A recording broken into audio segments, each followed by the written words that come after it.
Hi dear friends, welcome back. So our exams are coming up, especially the 10th and the 12th board exams. So I'm in second PU and I've taken up the commerce stream, and we have 6 subjects: that's statistics, accountancy, business, economics, English and French. So I just thought of doing a 25 days quick recap for our board exams coming up. So first we have statistics. So technically we have 8 chapters and I'm skipping 2, so there'll be 6. I am studying viral statistics, index number, time series, interpolation and extrapolation, statistical quality control and operations research. I am skipping theoretical distribution and inference because that's not my cup of tea. So first off, we'll start with the operation research.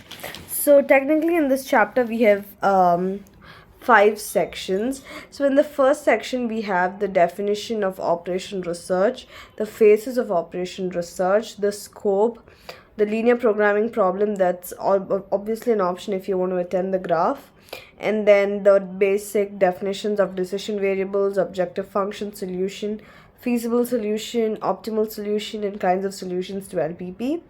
So in the first section we have all these definitions coming up. So the definition of operation research: it is the method of application of scientific methods, techniques and tools to problems involving the operations of a system so as to provide those in control of the system with optimal solutions to the problem.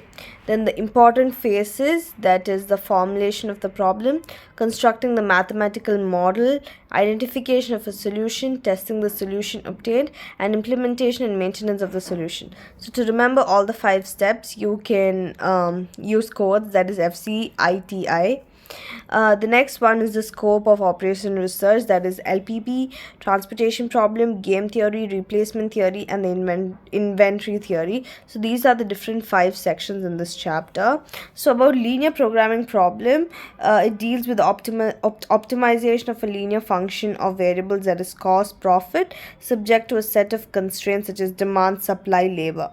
So the general a general LPP is written as, I guess you can see, let x1, x2 till xn be n variables whose values are to be determined such that they optimize the objective function. So z is equal to c1 x1 plus c2 x2 plus dot cn xn. So that is the objecting function, and subject to m constraints, these two are the constraints, and thus equations, all these 3 equations together form an LPP. So that is a11 x1 plus a12 x2 plus dot a1n xn, that is less than or equal to, greater than equal to, and then a21 x1 plus a22 x2 plus a2n xn, less than or equal to, greater than or equal to b2. So am1 x1 plus am2 x2 plus dot amn xn, less than or equal to bm. So these are the 3 equations which form an LPP together. So the important definitions are the decision variables. The variables x1, x2 whose values are to be determined are called the decision variables, and the linear function c1 x1 plus c2 x2 which is to be optimized is called the objective function, and solution is a set of values, that is x1, x2, which satisfy the constraints. Feasible solution: any solution to a general LPP which satisfies the non-negativity restrictions is a feasible solution. An optimal solution is a feasible solution which optimizes the objective function of a general LPP is called an optimal solution. So the next one is the different kinds of solutions to LPP, that is unique optimal solution, multiple optimal, unbounded optimal, and no solution. So unique optimal is said to be unique when the optimum value of the objective functions occurs at only one corner of the points of the feasible region. So multiple optimal is if one LPP has more than one optimal solution, and unbounded is when LPP does not possess a finite optimum value of z, that is because the value of z keeps on increasing indefinitely. And no solution is when the LPP has no feasible region, that is there are no points that satisfy all the constraints of the problem. So the next one is the transportation problem. So here M is the number of sources or origins, N is the number of destinations, AI is the quantity of goods available at the ith source, BJ be the quantity of goods required at the jth destination, CIJ is the cost of transportation of goods from ith source to j destination, and XIJ is the number of units to be transported from the ith source to the j destination. So next is the important definitions of feasible solution. A set of values xij where I is equal to 1 2 m and j is equal to 1 2 $n, which satisfies the following conditions. That is summation xij and j is equal to 1 is equal to ii. These all are not that important. It's fine even if you don't write all this. It's just the first two lines. Then it is basic feasible solution is when the number of non-zero allocations are at most m plus n minus 1, and degenerate solution is when the number of positive solutions is less than the solution. So non-degenerate is when the number of positive allocations in any feasible solution is exactly m plus n minus 1. And optimal is said to be if it minimizes the total cost of transportation, and balanced TP is only if summation AI is equal to summation BJ. Then is the initial transportation cost. You need to remember this formula because it might come for a 1 or 2 marker. So that is double summation CIJ XIJ. Methods of solving and finding the basic feasible solution. You just need to know these three names. That is northwest corner rule, least cost method or matrix minima, and the Vogel's approximation method. We are not studying the third one, we are just studying the first two.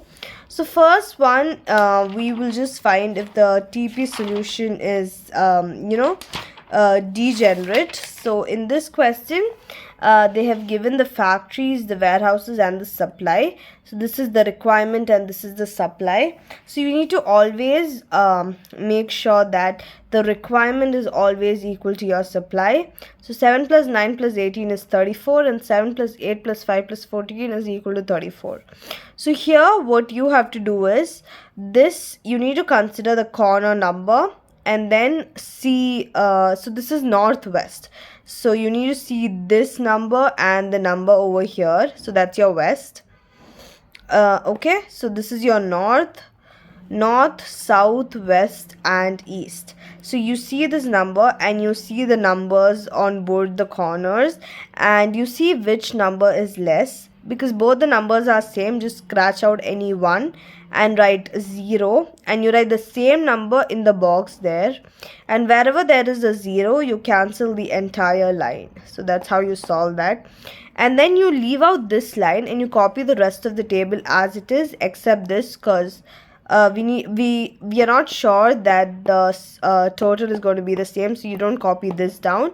Other than this, you copy everything else down, ignoring this and this number.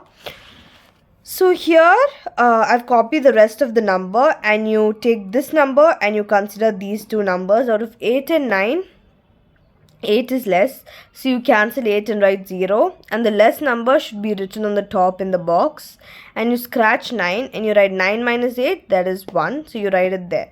So you keep on solving this till you reach a position like this when both numbers are almost the same.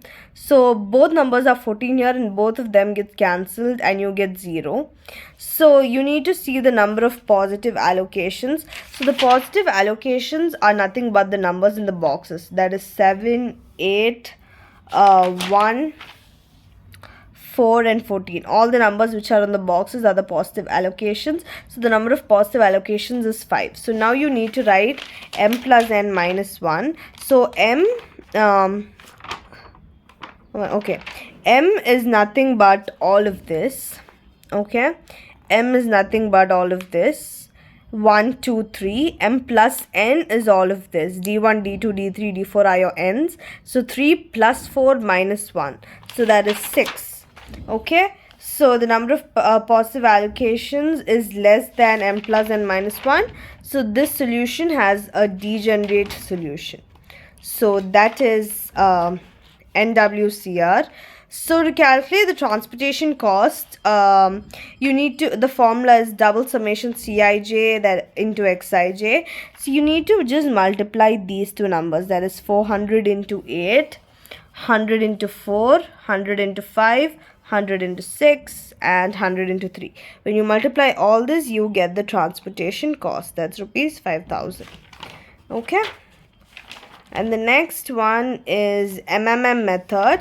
So in this method, technically, you consider D1, D2 and D3, and then you see which number is less, and you see what's the demand for that number and the supply for that number. You score out the lesser number, you write that in the box, and then you subtract the greater number with the number that you've scratched. So that's matrix minima method. I'll just tell you about this one. So 8, 10, 4, 5, 12, 6. So out of this, if you see, the least number is 4, the demand is 200, and the supply is 500. Okay, so you cancel 200 and you write 0 because that is less than 500. You write 200 in the box, and then you subtract 500 from 200 from 500, and then you write 300 because 500 minus 200 is 300. So you do that till you reach something like this, where you have no more numbers to solve. Your bingo is done. Okay, and that's the same way. You just write the positive allocations and the number of positive allocations, your transportation costs and everything. You write the entire thing and you get all of the 5 marks.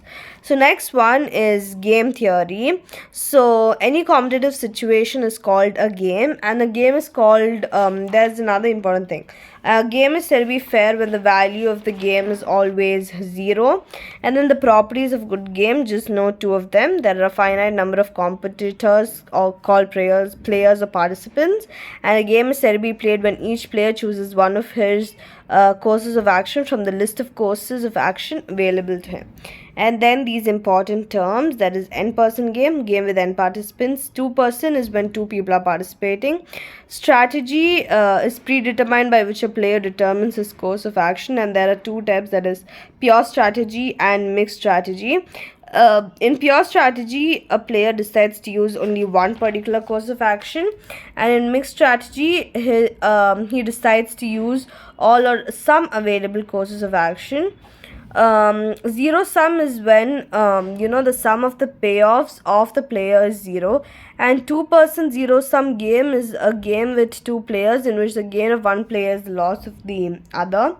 Payoff matrix is a table showing how payments are to be made at the end of each play or game. Maximum is the maximum of row minimum is known as maximum, and the minimum of column maximum is called minimax. You need to remember these two because it's kind of confusing, and it came from match the following in the preparatory that we had recently. So saddle point is the position of the payoff matrix where maximum and minimax principle coincide. Value of the game, the payoff matrix at the position of saddle point is the value of game. Fair game is when the value of game is 0. Methods is maximum, minimax, and the dominance principle. Okay, so first one is, let's see.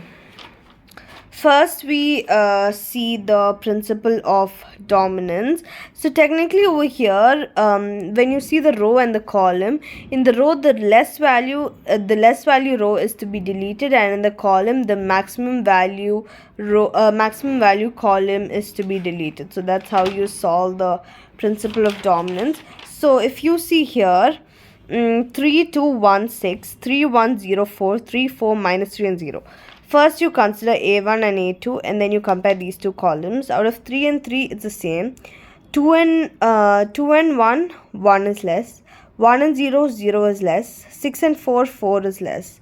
So A1 dominates A2. Okay? And then since A1 is dominating A2, you copy the A1 and the A3 columns, and then you see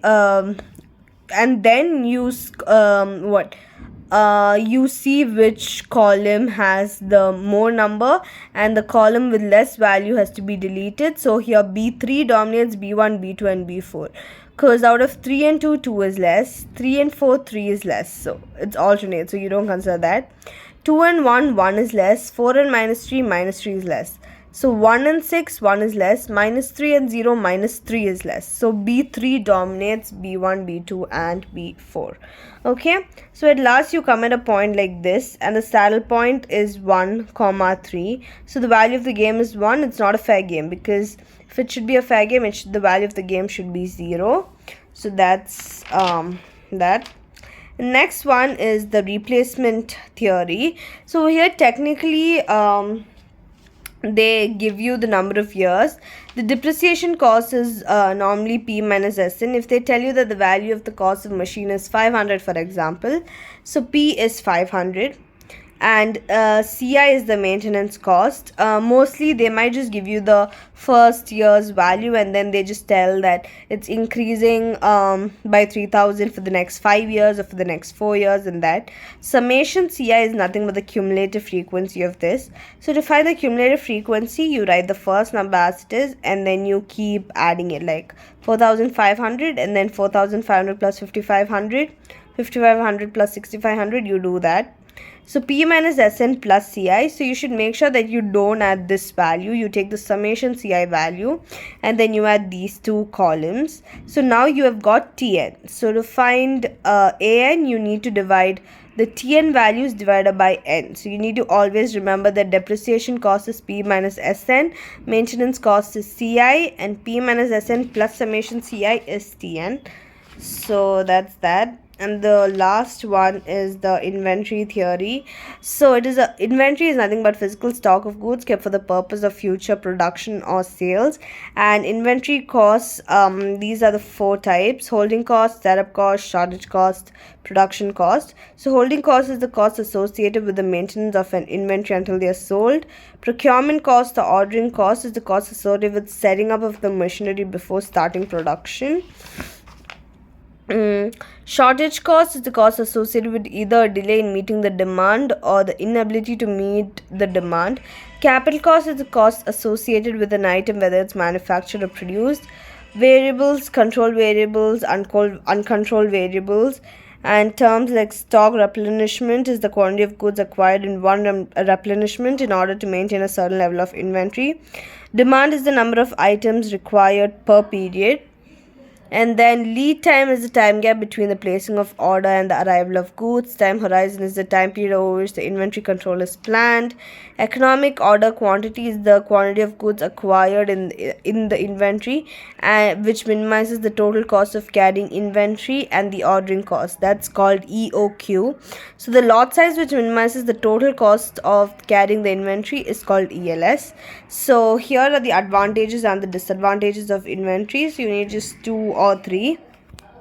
Advantages of inventory: it facilitates price discounts by bulk purchasing, reduces setup costs and profit due to increasing market price. The disadvantages are the warehouse rent, interest or invested capital, loss due to depreciation and all of that.